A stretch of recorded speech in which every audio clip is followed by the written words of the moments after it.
नमस्कार बांगालिर जीवने आपनादेर स्वागत। आज तैरी करब राजमा मशला। एइजन्य आमि एक प्रेसार कुकारेर मध्य 3-4 घंटा भेजानो राजमागुलोके निये निलाम। एकटु बेशी करे जल देब जाते राजमागुलो खूब सुंदर करे ओपर नीचे हये भालो करे सिद्ध हय।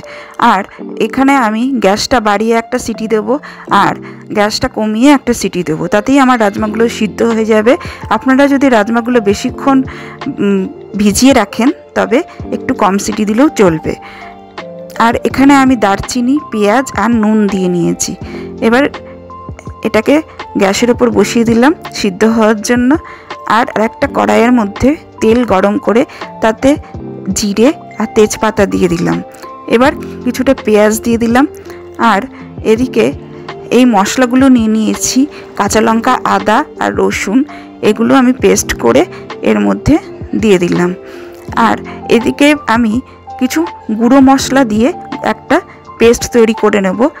হলুদ, জিরে, ধনে আর শুকনো লঙ্কা বা কাশ্মীরি লঙ্কা গুঁড়ো প্রত্যেকটাই হাফ চামচ করে নিয়েছি। এই পেস্টটা আমি এবার এই মশলাগুলোর মধ্যে দিয়ে ভালো করে কষিয়ে নেব।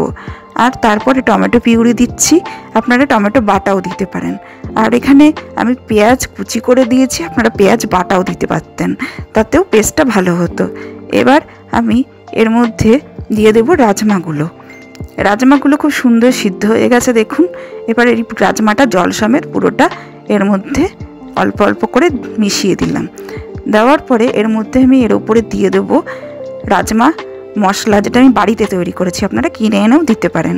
রাজমা মশলা কী দিয়ে তৈরি করেছি আমি, সেটা হলো শুকনো খোলায় ধনে, জিরে, বিভিন্ন রকমের গরম মশলা, তেজপাতা, শুকনো লঙ্কা, এগুলোকে একসঙ্গে গুঁড়িয়ে নিয়েছি শুকনো খোলায় ভাজার পরে, সেটাই ওপর থেকে দিয়ে দিলাম। এর ওপরে একটু আমচুর পাউডার দিতে পারেন, আমচুর পাউডার না থাকলে না দেবেন। একটু চিনি দিয়ে এটাকে ফুটিয়ে নেবেন, যেরকম ঝোল খাবেন সেরকম ঝোল রাখবেন। আর একটু ঘিও মিশিয়ে দেবেন, এতে একটা দুর্দান্ত স্বাদ আসবে। তারপর জিরা রাইসের সঙ্গে গরম গরম পরিবেশন করবেন।